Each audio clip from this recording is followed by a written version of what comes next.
narito ako sa Ticao Island Beach Resort na kung saan ito ay nasasakupan naman ng bayan ng San Jacinto. Ito ang isa sa mapagmamalaki, mapa-international at lokal ay dinarayo itong lugar sa diving site. At marami rito mga coral reefs, malapit naman na doon sa Mantabol, Monterey, yaon din po sa lugar na ito. At dinarayo ito ng mga foreigner at maging mga local divers ay dinarayo ito upang matingnan yung napakagandang tanawin sa ilalim po ng dagat. At sa ngayon, ang makikita po rito, yaon pong kanilang mga pasilidad. At nakafocus po sila dito nga po sa diving, dahil nga po ang lugar na ito ay diving site. Mamaya alamin po natin ang istorya sa caretaker po dito. Okay, sa ngayon ay narito ako sa Barangay Bagahanglad kung saan ay pinuntahan namin itong resort. So alamin po natin sa operation manager kay Ma'am Vicky ang lugar na ito. Yes, Ma'am, magandang umaga po. Kami po pumunta po rito sa inyo upang malaman po namin kung ano pong pangalan nito at maaari mo bang ma-elaborate ang inyo pong kung ano meron sa lugar na ito na pwedeng dayuhin ng ating mga lokal na turista at mga national na turista o mga ilang mga dayuhan mula sa ibang bansa. Okay, sir. Thank you very much. Good morning, everybody. Nandito po kayo. Welcome to Ticao Island Dive Camp and Resort. Actually, dati po siya Ticao Island talaga. Ticao Island Resort. Kasi po meron na kaming diving. So, linagyan namin yung Ticao Island Dive Camp and Resort. So, ito po, dahil sa pandemic, medyo malungkot. Walang bisita. Pero, go lang ng go. Sabi nga, okay. Ito po ay isang maliit na party ng asyenda ng mga Espinosa Martinez. Ito po ay maliit lang na part na ginawa nilang resort. Ngayon po, sa awa naman ng Diyos, medyo nakilala, lalong-lalo na ng mga foreign, kasi po yung pinaka-top activity po talaga namin dito is diving. So alam po naman natin na halos yung lahat ng mga tao sa buong mundo, yun talaga ang gusto nila, diving, lalong-lalo na foreign. So, halos 90% po talaga ng guest namin is foreign at divers. So, mayroon din po kaming mga local, karamihan, pero divers din po. So, mayroon kami dito yung pinakasikat na Mantabol, which is makikita niyo yung Monterey. Of course, yung mahal na mahal nating Monterey na bawal na kainin. Tapos po yung dito, makikita niyo po yung cove na yan. Yung na yan is reef.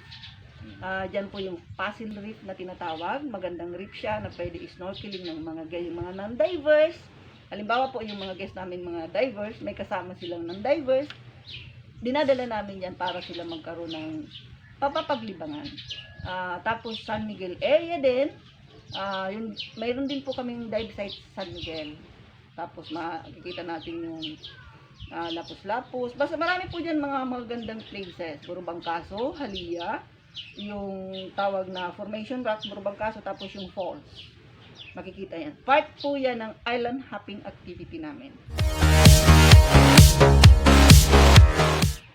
Ma'am, dito nga po sa mga rooms ninyo. So, ano po yung mga nasa loob nito at maaari ba naming malaman kung magkano yung rate per night dun sa per room po ninyo? Okay, sir. From there, nakikita niyo po, meron po kaming 11 cabanas. Cabanas meaning po, ano siya, with air condition. From there, 1 to 4.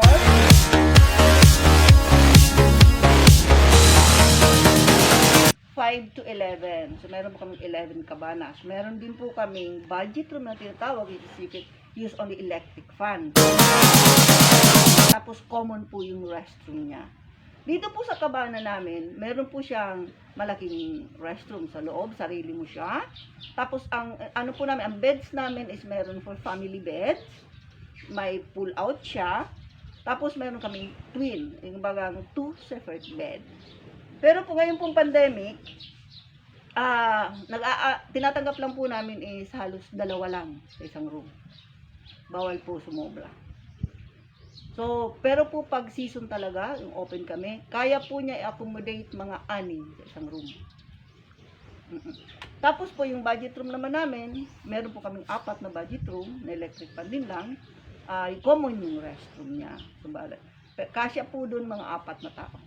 Gumagawa kami dito ng mga kung ano-anong mga program din para mapasaya namin yung mga bisita. Mga local na mga bata dyan, pinapasayaw ko para lang matuwa yung mga guest. Dito po lahat. Yung breakfast namin, we make our own bread. Yun ang gustong-gusto ng ano lang siya masaya, wala siyang masyadong sangkap. Talagang for foreign talaga siya, matabang siya.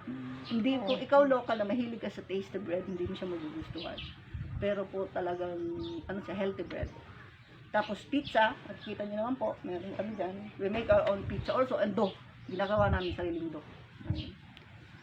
So, ma'am, pag during gabi, nag-iinap niyo?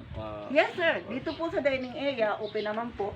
Pwede po magdala yung guest ng sarili nilang drinks, may corkage lang po. Pero po meron naman kami ng So, may other charges po para dito sa pag may sarili pong dala yung guest, nag-corkage po kami charge. So, ano po yung mga specialty po natin dito sa pagkain? We serve po local, more on local dish. Local lang po talaga. Mga seafoods lang po. Seafoods, tapos yung adobo natin is very local. Yung mga vegetable natin local din. Yun ang gusto nila. Local food po talaga, more on local food. So, ito pong mga during this pandemic time, ma'am, mga ilang bilang na po na mga foreign po natin, yung mga dayuhan na ika ngayon na masyal dito kahit na meron po tayong after po before po talaga ng pandemic, meron kaming group of Australian divers. Sila po yung naano dito nung March, nakulong. Ngayon po, after po talaga nun, hindi na kami tumanggap ng bisita outside the province. Yung mga local lang po talaga, from Masbate, from dito lang po. Sumunod po talaga kami, bawal talaga. Hindi po talaga kami tumanggap ng other province. So, local lang po. Well, sir, naiinggit kami Boracay, Bohol, lalong-lalo na yung activity namin is diving, so nakakainggit. Kasi nakikita nyo naman sir, yung resort namin, pwede kang galing quarantine area malayo sa village. Pero hinaantay po namin approval ng gobernador, sana mapayagan kami ngayong papasok na taon, na namimiss na namin yung mga manta ray dyan. Yung mga pinagmamalaki ng tikaw. Hindi na namin, sabi ko mapapatay yung turismo. Yung parang hindi na makikita yung mga manta dyan. Yun ang para paano na namin mai-promote the next. Para pag nagbukas kami, hindi namin alam kung meron pa bang manta dyan. Meron pa bang abutanding. Kasi po nakikita dyan sa Manta Bowl. At the same time, manta and butanding. Kaya Manta Bowl po ang... Kaya Manta Bowl po siya kasi more on manta. So, pero meron din po So, naghalo po yung dalawang po. Yes sir, nakikita po sila. Meron po sa website po namin, makikita nyo yung mga nakikita ng guests. Pinopost nila doon. So, ano pong website natin? Ticao Island Resort. Yung website po namin, www.ticao. Meron po doon sa card, pero po yung makikita nyo talaga na lalo sa booking, yung Ticao Island Resort page. Nakikita nyo po. Facebook page Rates, po yan. sa Facebook. Meron din pong website. Ma'am, doon naman po sa ninyo, yung recreation and yung sea travel nila. Paano kung pupunta po sila sa dive site? Ano po yung... Okay po sir, ganito po. Ang po kasi, lahat po ng bisita namin, halos karamihan ng guests namin, nakabook na online. So, ang packages po nun is plane from Manila to Legazpi. Legazpi to Donsol, Pilar, or Bulan by van. Private po yon. Package na po yun, sir. Nagagawa po namin yung package.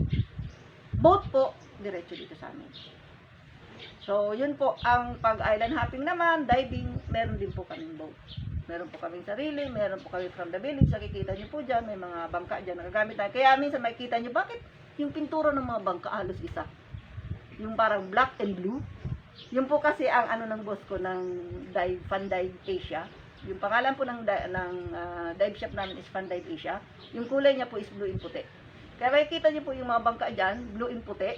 Okay, sana po sa mga tao sa dito lang po, kahit po dito lang sa local province lang po ng kalapit na province ng Masbate. Sana po mabisita nyo kami para po makita nyo, lalong-lalo na po mga divers, interesado kayo mag-dive. Meron po kaming instructor. Tuturuan po kayo ng parang grade 1, grade 2, grade 3 hanggang sa makapasa kayo na maging certified divers kayo.